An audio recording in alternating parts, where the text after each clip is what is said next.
tava superfaturado. Era vontade divina e Deus não nos desamparou.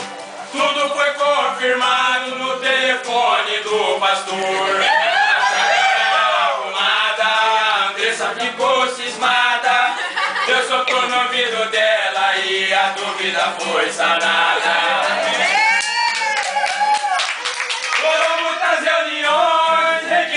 Foi acertado e no tempo que faltava o trabalho foi suado.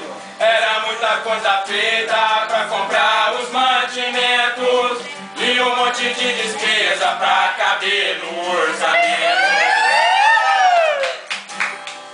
E no final da história já se vê o resultado do que se esperava pouco, Deus nos deu multiplicado.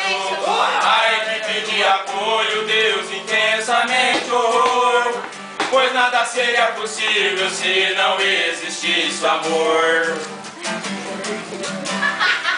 A equipe de apoio ora nossa gratidão por esse lindo trabalho que foi feito de coração.